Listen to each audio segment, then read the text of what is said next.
Work and energy. किसे कहते हैं वर्क एंड एनर्जी? सबसे पहली चीज, जितने भी लिविंग बीइंग्स हैं उन्हें कोई भी काम करने के लिए या जिंदा रहने के लिए एनर्जी की जरूरत होती है। ठीक है, living beings have to perform several basic activities to survive, यानी उन्हें सर्वाइव करने के लिए कुछ एक्टिविटीज करनी पड़ती है और उन एक्टिविटीज के लिए उसे एनर्जी चाहिए होती है। वो एनर्जी उसे कहाँ से मिलती है? खाने से मिलती है। ठीक, इतनी बात क्लियर हो गई। एनिमल्स जो होते हैं उनको भी सेम चीज होती है, उनको भी बहुत सारे काम करने होते हैं, इधर उधर जाना पड़ता है, कभी पानी की तलाश में, कभी खाने की तलाश में। ठीक है, तो उनको भी बहुत सारी एक्टिविटीज करनी पड़ती है और उनको भी उन एक्टिविटीज के लिए एनर्जी चाहिए। वो एनर्जी उन्हें भी कहाँ से मिलती है? खाने से। ठीक, अब मैं बता रही हूँ आपको वर्क किसे कहते हैं। अभी देखो यहाँ पर जो मैंने आपको बताया वो ये बताया कि बहुत सारी एक्टिविटीज करनी पड़ेंगी, उन एक्टिविटीज को हम क्या कह रहे हैं? वर्क कह रहे हैं। ठीक, जो हमारी डेली लाइफ में हम जिसे वर्क बोलते हैं, साइंस में जरूरी नहीं है आप उसे वर्क बोले। ठीक, फॉर एग्जाम्पल आप लोग पढ़ाई करते हो, ठीक, एग्जाम के लिए आप खूब मेहनत कर रहे हो, खूब दिन रात आपने एक कर दिया, ठीक, एक जगह बैठ गए और बैठ के आपने पढ़ाई करनी शुरू कर दी, लेकिन आपने बहुत हार्ड वर्क किया, यू आर वर्किंग हार्ड, लेकिन आपने साइंस के अकॉर्डिंग आपने कुछ भी काम नहीं किया। ठीक है, साइंस के अकॉर्डिंग आपने कोई काम नहीं किया। ठीक, यही चीज यहाँ पर लिखी हुई है। वर्क बोला, there is a difference in the way we use the term work in day to day life and the way we use it in science। यानी ये जो वर्क वर्ड यूज कर रहे हैं ये हम डेली लाइफ में और साइंस में दोनों में अलग अलग तरीके से यूज करेंगे। Not much work in spite of working hard, ये फर्स्ट पॉइंट है, इसमें मैं आपको बता रही हूँ डेली लाइफ में हम वर्क किसको बोलेंगे। ठीक, जो एग्जाम्पल मैंने अभी आपको दिया कि एक लड़की है, वो एक एग्जाम के लिए प्रिपेयर कर रही है और उसने बहुत सारा टाइम लगाया, बहुत सारी एक्टिविटीज करी, लेकिन कॉमन लैंग्वेज में हम ये बोलेंगे कि उसने क्या किया? She is working hard but do a little work scientifically, लेकिन साइंस के अकॉर्डिंग उसने क्या किया? बहुत कम काम किया। ठीक है, अब एक और एग्जाम्पल देखो, अगर हमने क्या किया, एक बहुत बड़ा पत्थर है, उस पत्थर को हम खूब जोर से धक्का मारे और हम चाह रहे हैं कि वो अपनी जगह से डिस्प्लेस हो जाए, लेकिन अगर वो पत्थर डिस्प्लेस नहीं होता है, ठीक, अब आप कहोगे हमने तो बहुत काम किया, वो डिस्प्लेस नहीं हुआ तो हम क्या करें? लेकिन अगर वो डिस्प्लेस नहीं होता है तो साइंस के अकॉर्डिंग आपने कोई भी काम नहीं किया। ठीक, तो यानी साइंस में हम वर्क किसी और को बोलेंगे और डेली लाइफ में हम वर्क किसी और को कहेंगे। ठीक, नेक्स्ट दिया हुआ है, ये वाला वही चीज दी हुई है, you are working hard to push a huge rock but there is no displacement, means you don't do any work. Next है, in day to day life we consider any useful physical और mental labour. हम daily life में अगर हमने physically यानी शरीर से हमने कोई काम किया है या हमने दिमाग से कोई काम किया है तो हम उसको वर्क बोलते हैं, लेकिन साइंस में अलग होता है। साइंस में हम वर्क किसे कहते हैं? साइंस में आप वर्क उस चीज को कहोगे जिसमें दो कंडीशंस फुलफिल हो। पहली कंडीशन है force should act on an object. ठीक है, अगर आप ये कह रहे हो कि आपने इस ऑब्जेक्ट को खिसका के इधर कर दिया तो पहली बात तो ये जो ऑब्जेक्ट है इसके ऊपर फोर्स लगना चाहिए, और दूसरी बात ये कि ये ऑब्जेक्ट जो है वो डिस्प्लेस होनी चाहिए, अपनी जगह से खिसकनी चाहिए। ठीक, तब आप कहोगे कि आपने काम किया साइंटिफिकली। ठीक, अगर एक और एग्जांपल देखो इसका, एक कुली होता है, कुली ने क्या किया? कुली जानते हो ना, जो सामान आपका एक जगह से दूसरी जगह लेके जाता है। ठीक है, उसने क्या किया?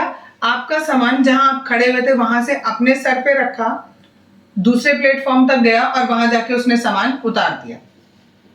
तो आपने कहा कि भाई तुमने कोई काम ही नहीं किया अकॉर्डिंग टू साइंस। क्यों काम नहीं किया उसने? ठीक है, क्योंकि उसने जो बोझ था वो कहाँ रखा था? अपने सर के ऊपर रखा था। उसने उस बोझ के ऊपर कोई फोर्स नहीं लगाया। ठीक है, उसने उसके ऊपर कोई फोर्स नहीं लगाया, तो ये वाली कंडीशन फुलफिल नहीं हुई उसकी। ठीक, तो दैट मीन्स उस केस में उस पर कोई काम नहीं हुआ। जबकि आप देखोगे डे टू डे लाइफ के हिसाब से तो उसने फिजिकल वर्क किया, सामान को उठा के वो एक जगह से दूसरी जगह लेके गया। ठीक है, तो उसने फिजिकल वर्क किया। तो आप डेली लाइफ में बोलोगे तो कहोगे वर्क किया, बट साइंटिफिकली वर्क तब कहलाता है जब आप किसी ऑब्जेक्ट पर फोर्स लगाते हो और फोर्स लगाने के बाद वो ऑब्जेक्ट डिस्प्लेस भी होनी चाहिए। अगर डिस्प्लेसमेंट नहीं होगा तो दैट मीन्स आपने कोई वर्क नहीं किया। क्लियर? अब बोला था आपको कि साइंटिफिकली जो वर्क होता है वो अलग होता है। वो क्या होता है, वो यहाँ देखो, work done by a constant force. अगर कोई ऑब्जेक्ट है, उस ऑब्जेक्ट पर आप कांस्टेंट फोर्स लगा रहे हो। सपोज ये एक ऑब्जेक्ट है और इस ऑब्जेक्ट पर आप कॉन्स्टेंटली फोर्स लगा रहे हो F, और ये ऑब्जेक्ट डिस्प्लेस होकर इधर आ गया। ठीक है, इसमें कितना है ये डिस्टेंस, इसने कितना कवर किया, सपोज S डिस्टेंस या S डिस्प्लेसमेंट इसका हुआ और इस पर F फोर्स लगा, तो जो वर्क डन है वो बराबर होता है F इंटू एस के। F की यूनिट होती है न्यूटन, S की यूनिट होती है मीटर। तो वर्क की जो यूनिट होगी SI यूनिट, वो हो जाएगी न्यूटन मीटर। और क्योंकि ये बात हमें जूल ने बताई थी, इसलिए इसके हम यूनिट जूल भी बोलते हैं। ठीक है, यहाँ पर यही डेफिनेशन लिखी है, thus work done by a force acting on an object is equal to the, किसके इक्वल है, magnitude of force, that means this, multiplied by distance, that means this. ठीक, moved in the direction of force, जिस direction में आप force लगा रहे हो उसी डायरेक्शन में ऑब्जेक्ट जितना खिसकती है, उन दोनों के मल्टीप्लिकेशन को हम क्या कहते हैं, वर्क डन कहते हैं। ये हमारा साइंटिफिकली हुआ। ठीक, अब अगर हमें एक जूल की कोई डेफिनेशन पूछे और ये पेपर में पूछी जाती है, what do you mean by 1 joule, तो ये सोचो W को हम कह रहे हैं, वर्क जो है उसको हम जूल में नाप रहे हैं और हमें बताना है 1 जूल। ये वर्क जो है वो 1 कब होगा, जब हमारा F भी 1 हो और S भी 1 हो, तो 1 इंटू 1 करेंगे तो 1 आ जाएगा। ठीक है, तो इसी से हमने डेफिनेशन बनाई 1 जूल की। 1 joule is the amount of work done on an object when a force of 1 Newton displace it by 1 meter along the line of action of force। जिस डायरेक्शन में आपने फोर्स लगाया है, और कितना फोर्स लगाया, 1 न्यूटन का फोर्स लगाया, और वो ऑब्जेक्ट भी कितना खिसक रही है, 1 मीटर अगर खिसक रही है, तो उसमें जितना भी वर्क डन होगा वो कितना होगा, 1 जूल के इक्वल होगा। ये पूछा जाता है पेपर में, what do you mean by 1 joule, तो उसकी डेफिनेशन आपको इस तरीके से देनी है। अब दो इसी पर एग्जाम्पल दिए हैं, ये एग्जाम्पल है, आपका क्वेश्चन है आपकी बुक का। ठीक, ये भी एग्जाम्पल बुक में दिया हुआ है। A force of 5 newton is acting on an object, the object is displaced through 2 metre. देखो फोर्स दिया है 5 न्यूटन का और डिस्प्लेसमेंट दिया है 2 मीटर का। ठीक, अब आपसे पूछा है कि वर्क डन कितना होगा, तो simple work done equal to F into s होता है। F की वैल्यू 5 दी है और S की वैल्यू 2 दी है, तो 5 into 2 it is 10 newton metre.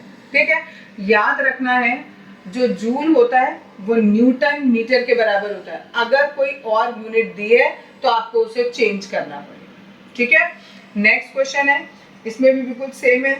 A force of 7 Newton, तो यहाँ पर फोर्स दिया हुआ है 7 न्यूटन। अगर पढ़ के स्टेटमेंट समझ नहीं आता है तो यूनिट से निकाल लो, यूनिट दिया है या न्यूटन, न्यूटन में क्या चीज होती है, फोर्स, तो यानी ये फोर्स गिवन है आपको। And it displaces 8 metre, metre में क्या दिया होता है, डिस्प्लेसमेंट, तो that means this is displacement. तो आपको फोर्स भी दिया है और डिस्प्लेसमेंट भी दिया है, वर्क डन पूछा है, तो simple force into displacement, that is 56 newton metre, और यू कैन से 56 जूल।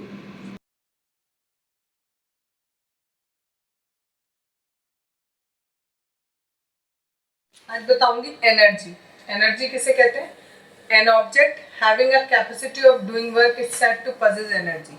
अगर किसी भी ऑब्जेक्ट में काम करने की कैपेबिलिटी है तो हम ये कहेंगे कि उस ऑब्जेक्ट में एनर्जी है।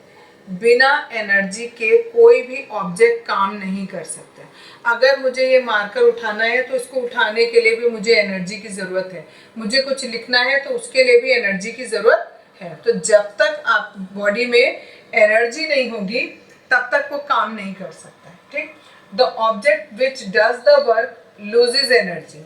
सपोज करो आप के एक मेरे पास तीर है और मैं उस धनुष और तीर से वो तीर चला रही हूँ।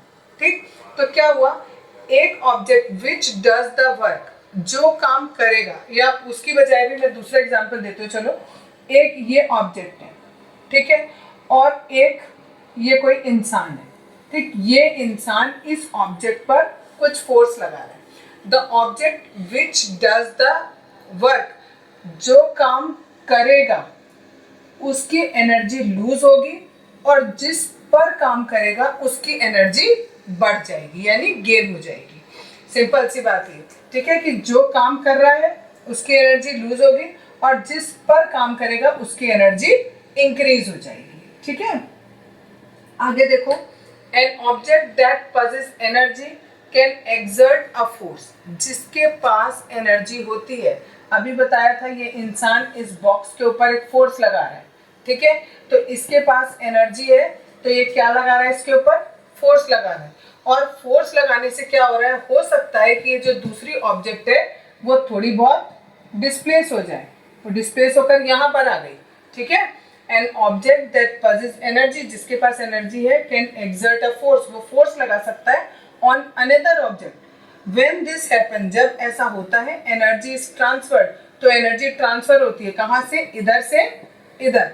ठीक है, transfer from the former to the latter, पहले वाले से दूसरे वाले पर एनर्जी ट्रांसफर हो जाएगी। और उस एनर्जी ट्रांसफर के बाद क्या होगा, द सेकेंड ऑब्जेक्ट में मूव, हो सकता है वो मूव करे एज इट रिसीव्स एनर्जी। क्यों मूव करेगी, क्योंकि इसके पास एनर्जी आ गई। ठीक है, and therefore do some work, और जब इस वाली ऑब्जेक्ट के पास एनर्जी आ गई तो अब ये कुछ ना कुछ काम करेगी। ठीक है, तो वो जो वर्क डन होगा वो किसके बराबर होगा, F इंटू एस के, जो कि हमने कल पढ़ा था। ठीक, कि इसने फोर्स लगाया और ये जो ऑब्जेक्ट थी वो डिस्प्लेस होकर इधर आ गई। ठीक, तो वर्क डन किसके बराबर होगा, F इंटू एस के बराबर होगा। यानी इन शॉर्ट हम ये कह सकते हैं कि कैपेसिटी ऑफ डूइंग वर्क, काम करने की क्षमता को हम क्या कहते हैं, एनर्जी कहते हैं। ठीक, इसकी जो यूनिट होती है वो जूल होती है, JOULE, जूल। अब फॉर्म्स ऑफ एनर्जी, एनर्जी की बहुत सारी फॉर्म्स होती हैं, जैसा कि मैंने यहाँ लिखा हुआ है, it includes potential energy, kinetic energy, heat energy, chemical energy, electrical energy and light energy. ठीक, इसको हम एक एक करके सबके बारे में पढ़ेंगे। मैं तुम्हें थोड़ा सा हिंट ऐसे देती हूँ, जैसे आपने एक स्विच ऑन किया, जैसे ही आपने स्विच ऑन किया तो जो इलेक्ट्रिक एनर्जी थी वो कन्वर्ट हो जाएगी। सपोज आपने कोई बल्ब जलाया तो वो लाइट एनर्जी और हीट एनर्जी में कन्वर्ट हो गई। इलेक्ट्रिक एनर्जी किस में कन्वर्ट हो गई, लाइट एनर्जी और हीट एनर्जी में कन्वर्ट हो गई। इस तरीके से जो एनर्जी होती है वो हमेशा एक फॉर्म से दूसरी फॉर्म में कन्वर्ट होती रहती है। ठीक है, इसके भी कुछ नियम है, किस तरीके से कन्वर्ट होती है, क्या कंजर्व रहती है या नहीं रहती है, ये हम आगे बढ़ेंगे। अभी फिलहाल मैं आपको बताऊंगी काइनेटिक एनर्जी किसे कहते हैं। Energy possessed by an object due to its motion, अगर किसी ऑब्जेक्ट में उसके मोशन की वजह से एनर्जी है तो उसको हम क्या कहते हैं, काइनेटिक एनर्जी कहते हैं। Kinetic energy increases with its speed, जैसे जैसे आप ऑब्जेक्ट की स्पीड बढ़ाते जाओगे वैसे वैसे काइनेटिक एनर्जी उसकी बढ़ती जाएगी। सपोज करो दो इंसान है, ठीक, ये वाला 10 मीटर पर सेकंड की स्पीड से भाग रहा है और ये वाला 20 मीटर पर सेकंड की स्पीड से भाग रहा है। तो जिसकी स्पीड ज़्यादा होगी उसमें एनर्जी ज़्यादा होगी, जिसकी स्पीड कम होगी उसमें एनर्जी कम होगी। अब काइनेटिक एनर्जी का एक फॉर्मूला होता है, दैट इज हाफ mv²। यहाँ पर m हमारा मास होता है ऑब्जेक्ट का, जो भी आपकी ऑब्जेक्ट मूव कर रही है उसका जितना भी मास है वो, जैसे ये एक ऑब्जेक्ट है और ये मूव कर रही है विद वेलोसिटी v और इसका मास है m, तो इस ऑब्जेक्ट की जो काइनेटिक एनर्जी है वो कितनी होगी, हाफ mv² के बराबर होगी। ठीक है, v मीन्स वेलोसिटी है, m मीन्स मास है। अब ये फॉर्मूला आया कहाँ से, इसका डेरिवेशन अभी हम करेंगे आगे। अब बताऊंगी कि काइनेटिक एनर्जी का फॉर्मूला हाफ mv² कैसे बना। सपोज करो आपने एक ऑब्जेक्ट लिया, उस ऑब्जेक्ट का मास m है, उसकी इनिशियल वेलोसिटी u है, ठीक, और let it now be displace through a distance s, और उसको हमने थोड़ा सा डिस्प्लेस कराया s डिस्टेंस तक। कैसे कराया, जब हम उस पर कोई फोर्स लगाएंगे तभी वो ऑब्जेक्ट डिस्प्लेस होगी, तो उस पर हमने फोर्स लगाया F और वो ऑब्जेक्ट जो ये थी जिसका मास m था वो थोड़ा सा डिस्प्लेस हो गई। डिस्प्लेस होने के बाद हमने मान लिया उसकी जो फाइनल वेलोसिटी थी वो v हो गई। ठीक है, जब हमने ये एक ऑब्जेक्ट ली, इस ऑब्जेक्ट का मास m है, इस पर मैंने फोर्स लगाया F और ये ऑब्जेक्ट डिस्प्लेस होकर आ गई यहाँ पर, और ये कितना डिस्प्लेस हो गई, s डिस्टेंस इसने डिस्प्लेसमेंट कर लिया। तो वर्क डन किसके बराबर होगा, F इंटू एस के। ये हमारी फर्स्ट इक्वेशन बन गई। ठीक है, अब हमने क्या किया, जब हमने इसकी इनिशियल वेलोसिटी ली थी वो u थी, और माना कि जब हमने इसे s डिस्टेंस खिसका दिया तो इसकी फाइनल वेलोसिटी कितनी हो गई, v हो गई, और इसमें जो एक्सेलरेशन प्रोड्यूस हुआ वो a हो गया। ठीक, यानी हमने क्या क्या माना, इनिशियल वेलोसिटी u है, फाइनल वेलोसिटी v है, और इसका एक्सेलरेशन कितना है, a है। तो according to third law of motion हमें पता है v square equal to u square plus 2as के होता है। ठीक है, अब हमने इसमें से क्या किया, हमें यहाँ s की वैल्यू निकालनी है, तो ये u स्क्वायर को मैं इस तरफ लाई, माइनस में आ गया, और 2as एज इट इज। अब इस s की वैल्यू निकालनी है, इस s के साथ 2a एक्स्ट्रा है तो वो कहाँ चला जाएगा, नीचे आ जाएगा, तो v square minus u square upon 2a, ये वैल्यू आ गई हमारी s की। ठीक, अब ये दोनों वैल्यू, एक s की वैल्यू निकाली हमने, और अभी हम एक और निकालेंगे, दैट इज f की value. We also know that f is equals to m है, हमें ये भी पता है कि जो f होता है वो m इंटू a के बराबर होता है। तो हमने f की वैल्यू निकाली और s की वैल्यू मैंने अभी निकाली थी, ये दोनों वैल्यूज f और s की मैं इस पहली वाली इक्वेशन जो w is equals to f into s में लिखा है, इस वाली इक्वेशन में पुट करने जा रही हूँ। f की जगह रखा, देखो मैंने m इंटू ए, तो पहले मैंने ये रख दिया ये पूरा f की जगह पर m इंटू ए, और ये वाली वैल्यू हो गई मेरी s की। इनमें से a से a कैंसिल आउट हो गया। ठीक, यहाँ से नीचे 2 बचा है तो मैंने इसको 1/2 लिख दिया, ये m एज इट इज, और ये ब्रैकेट में v square minus u square as it is. ठीक है, अब अगर सपोज करो कि जब हमने ऑब्जेक्ट पर फोर्स लगाया उस समय अगर उसकी इनिशियल वेलोसिटी 0 है, तो u की वैल्यू अगर 0 हो जाएगी तो ये w बराबर किसके हो जाएगा, half m v square minus 0 का स्क्वायर। तो 0 का स्क्वायर करेंगे तो 0 ही आ जाएगा, तो क्या बचेगा, हाफ m v स्क्वायर। और वर्क डन को ही हम क्या कहते हैं, काइनेटिक एनर्जी कहते हैं। ठीक है, मोशन की वजह से जो एनर्जी होती है उसको हम क्या कहते हैं, काइनेटिक एनर्जी कहते हैं। तो यही हमारी क्या कहलाएगी, काइनेटिक एनर्जी कहलाएगी, और इसका फॉर्मूला आ गया half m v square.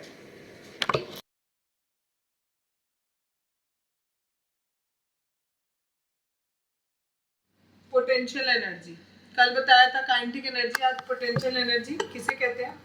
The potential energy possessed by the object is energy present in it by the virtue of its position। मतलब किसी भी ऑब्जेक्ट की पोजीशन की वजह से जो उसमें एनर्जी होती है उसे हम क्या कहेंगे, पोटेंशियल एनर्जी कहेंगे।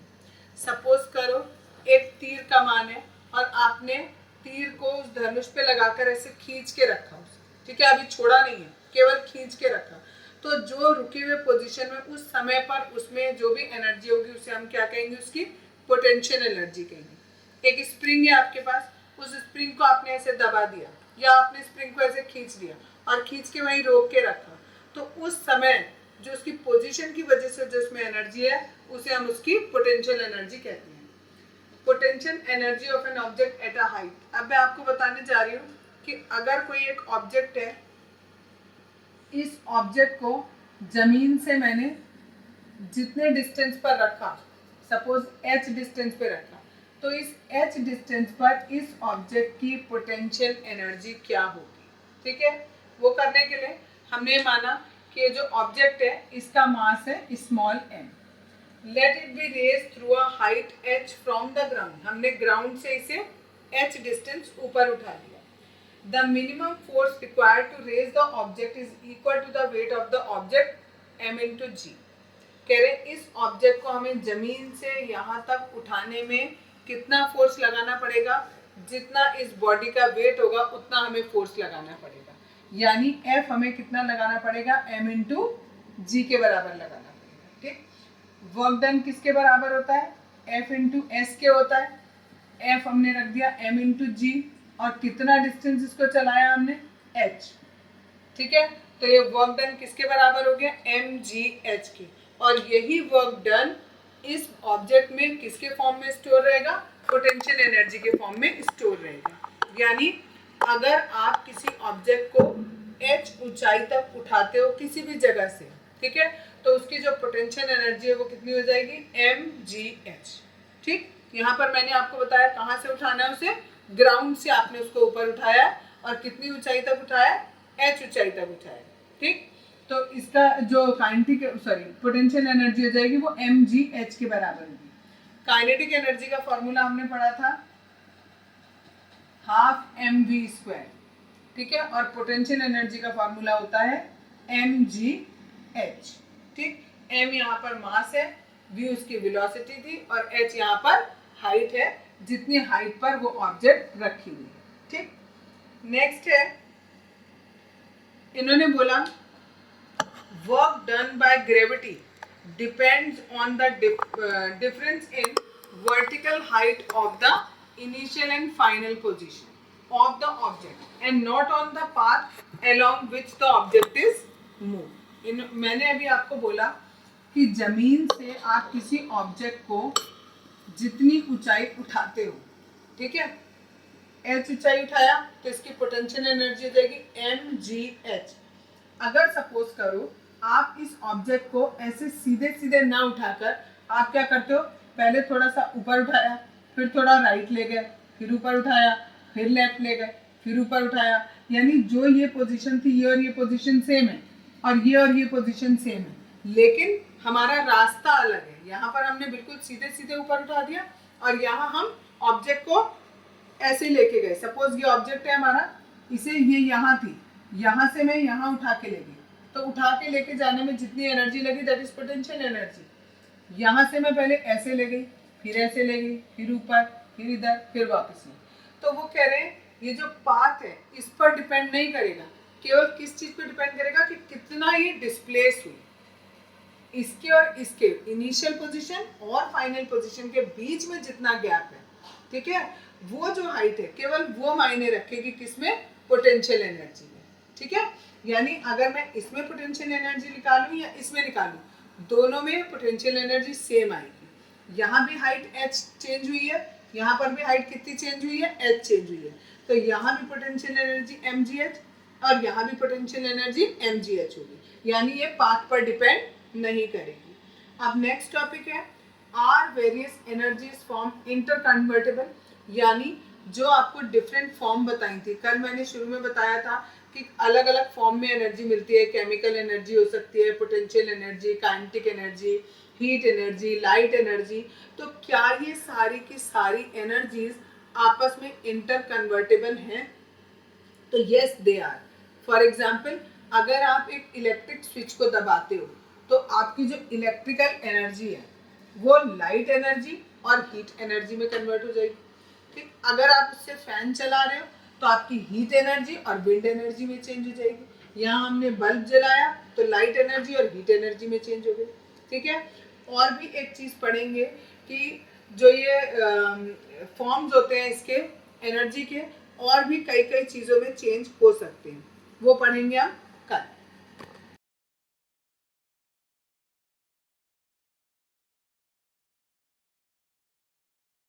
Law of conservation of energy, ये हमने केमिस्ट्री में भी पढ़ा था और यहाँ पर भी है।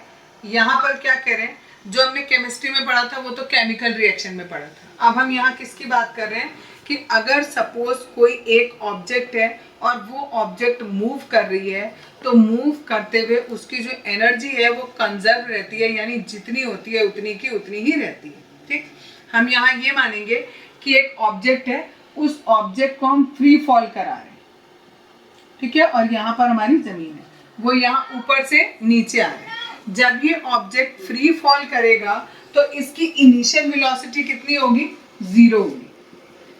ठीक है, और इसमें यहाँ पर जब इनिशियल वेलोसिटी 0 है तो क्या होगा, इसकी जो काइनेटिक एनर्जी है उसका फॉर्मूला होता है हाफ mv²। v का मतलब होता है वेलोसिटी, वेलोसिटी 0 है, दैट मीन्स इस स्टेज पर ऊपर वाली ए पोर्शन पर जो इसकी काइनेटिक एनर्जी है वो कितनी है, 0 है, और जो इसकी पोटेंशियल एनर्जी है वो किस पर डिपेंड करेगी कि इसकी हाइट कितनी है। हमने माना इसकी हाइट कितनी है, h है, तो यानी पोटेंशियल एनर्जी हो गई mgh, और इन दोनों को अगर हम जोड़ दें, एक तो दोनों को जोड़ने के बाद भी हमारी वैल्यू कितनी आएगी, mgh, और इसको हम एक कांस्टेंट मान लेते हैं फॉर दिस ऑब्जेक्ट। ये हर ऑब्जेक्ट टू ऑब्जेक्ट चेंज होगी क्योंकि हर एक का मास चेंज होगा, तो ऑब्जेक्ट के लिए भी वो हर ऑब्जेक्ट के लिए अलग अलग होगी। लेकिन इस ऑब्जेक्ट के लिए पोटेंशियल एनर्जी और काइनेटिक एनर्जी का जो सम है वो इस पोजीशन पर, सबसे ऊपर की पोजीशन पर कितना है, mgh है। इसी को हम देखेंगे कि ये सब जगह पर, यहाँ बीच में भी, यहाँ नीचे भी, सब जगह ये वैल्यू क्या रहती है, कांस्टेंट रहती है। ठीक, पहली जगह पे मैंने समझा दिया आपको कांस्टेंट कैसे है। यही चीज मैंने यहाँ पर लिखी हुई है कि माना एक ऑब्जेक्ट है, उसका मास m है, वो h ऊंचाई पर है और वो फ्रीली फॉल कर रहा है। जब वो फ्रीली फॉल कर रहा है तो उसकी पोटेंशियल एनर्जी ये हो जाएगी और काइनेटिक एनर्जी ये हो जाएगी। ये क्यों होगी, क्योंकि उसकी इनिशियल वेलोसिटी कितनी है, 0 है। यानी इन दोनों को मिलाकर हमें एक कोई कांस्टेंट वैल्यू मिलेगी। अब क्या होगा, जैसे जैसे ये ऑब्जेक्ट नीचे आती जाएगी, ठीक है, जैसे जैसे नीचे आएगी इसकी वेलोसिटी चेंज होगी और इसकी हाइट कम होगी। देखो क्या हो रहा है, वेलोसिटी नीचे आने में वेलोसिटी ज्यादा हो रही है, बढ़ रही है, ठीक है, और जो इसकी हाइट है वो कम हो रही है। जब हाइट कम हो रही होगी तो जो पोटेंशियल एनर्जी है जिसका फॉर्मूला था mgh, ये h कम होता जा रहा है तो पोटेंशियल एनर्जी क्या हो रही है, कम होती जा रही है। और क्योंकि काइनेटिक एनर्जी में हाफ mv² होता है और v की वैल्यू अब 0 नहीं रही, कुछ बढ़ जाएगी बिकॉज अब वो नीचे आ गया, तो यानी यहाँ पर कुछ ना कुछ इसकी काइनेटिक एनर्जी भी हो जाएगी। लेकिन जब हम दोनों को जोड़कर देखेंगे तो हमें फिर से उतनी ही एनर्जी मिलेगी जितनी की स्टार्टिंग में थी। ठीक, क्या देखा हमने, ऊपर से जब ऑब्जेक्ट नीचे की तरफ आ रही है तो उसकी वेलोसिटी बढ़ती जा रही है और उसकी हाइट कम होती जा रही है, तो उसकी जो पोटेंशियल एनर्जी है वो थोड़ी थोड़ी काइनेटिक एनर्जी में कन्वर्ट होती जा रही है। लेकिन दोनों को मिलाकर किसके बराबर है, टोटल जितनी उसकी एनर्जी ऊपर थी उतनी की उतनी एनर्जी बीच में भी रहेगी। अब हम बात करते हैं कि वो सबसे नीचे आ गया। अब ऑब्जेक्ट आपकी यहाँ पर आ गई, जब ऑब्जेक्ट यहाँ आ गई तो दैट मीन्स हाइट कितनी हो गई, 0 हो गई, और वेलोसिटी कितनी हो गई, मैक्सिमम हो गई। ठीक है, यहाँ पर 0 थी, यहाँ पर मैक्सिमम वेलोसिटी हो गई। यानी अब यहाँ पर इसकी पोटेंशियल एनर्जी 0 हो जाएगी। क्यों 0 हो जाएगी, क्योंकि हाइट कितनी हो गई है, 0, और पोटेंशियल एनर्जी का फॉर्मूला होता है mgh। h की जगह हमने 0 पुट किया तो पोटेंशियल एनर्जी 0 हो गई, और काइनेटिक एनर्जी यहाँ पर मैक्सिमम हो जाएगी क्योंकि वेलोसिटी की वैल्यू मैक्सिमम है यहाँ पर। यानी इस जमीन पर आने के बाद जितनी भी इसमें पोटेंशियल एनर्जी थी वो सारी की सारी किसमें कन्वर्ट हो गई, काइनेटिक एनर्जी में कन्वर्ट हो गई। अब भी हम दोनों को अगर ऐड करके देखेंगे तो इनकी वैल्यू फिर से उतनी ही होगी जितनी शुरू में थी। तो इससे हमने ये देखा कि एनर्जी जो है वो कंटिन्यूअसली एक फॉर्म से दूसरी फॉर्म में चेंज हो रही है। कल मैंने बताया भी था, एक क्वेश्चन लिखा था कि जो एनर्जी है वो इंटर कन्वर्टेबल होती है या नहीं होती, वहां मैंने पहले लिख दिया था यस होती है। अब यहाँ मैं आपको उसका प्रूफ बता रही हूँ कि देखो कैसे एनर्जी इंटर कन्वर्टेबल भी हो रही है, और दूसरी बात एनर्जी कंजर्व भी रह रही है। यानी जितनी एनर्जी शुरू में थी उतनी की उतनी एनर्जी हमें बाद में भी मिल रही है। सबसे ऊपर के पोजीशन पर यहाँ पर पोटेंशियल एनर्जी थी, काइनेटिक एनर्जी बिल्कुल नहीं थी। धीरे धीरे वो पोटेंशियल एनर्जी काइनेटिक एनर्जी में कन्वर्ट होती रही, और बीच वाले पोर्शन में आके उसमें दोनों चीज थी, पोटेंशियल एनर्जी भी थी, काइनेटिक एनर्जी भी थी, और उनका सम उतना का उतना ही था जितना पहले था। लास्टली जब वो जमीन पे आ गया तो पोटेंशियल एनर्जी 0 हो गई और काइनेटिक एनर्जी मैक्सिमम हो गई। अब भी अगर हम इन दोनों एनर्जीज को जोड़ेंगे तो हमें उतना ही चीज मिलेगी, उतनी ही एनर्जी मिलेगी जितनी की शुरू में थी। ठीक है, पोटेंशियल एनर्जी और काइनेटिक एनर्जी को अगर हम दोनों को जोड़ देते हैं तो उनके सम को हम मैकेनिकल एनर्जी भी कहते हैं। ठीक है, लास्ट टॉपिक है rate of doing work. Rate of doing work का मतलब होता है पावर। पावर को हम रेट ऑफ डूइंग वर्क कहते हैं। मतलब समझो, रेट का मतलब होता है टाइम से डिवाइड करना। ठीक, किसको टाइम से डिवाइड कर रहे हैं, वर्क को। जब वर्क को आप टाइम से डिवाइड कर देते हो तो इसको हम क्या बोलते हैं, पावर बोलते हैं। तो power is what, rate of doing work, या हम कह दें rate of transfer of energy. किस रेट से एनर्जी ट्रांसफर हो रही है। अभी इससे पहले वाले में ये बताया कि पोटेंशियल एनर्जी काइनेटिक एनर्जी में कन्वर्ट हो रही है। कैसे चेंज हो रही है, कितना कितना चेंज हो रही है, कितने टाइम पर कितना चेंज हो रही है, और उसका अगर हम हिसाब लगाएंगे तो उसे हम क्या बोलेंगे, पावर बोलेंगे। पावर का formula W/T, work done upon time. इसकी जो यूनिट होती है वो वॉट होती है, या फिर इसकी दूसरी यूनिट जूल पर सेकेंड होती है। कैसे निकली, जो ये वर्क डन है, वर्क हम जूल में नापते हैं और टाइम हम सेकेंड में नापते हैं, ठीक है। तो इसको हमने कह दिया जूल पर सेकेंड। या एक बड़ी यूनिट होती है, इसको हम किलोवाट कहते हैं। 1 किलोवाट 1000 वाट के बराबर होता है।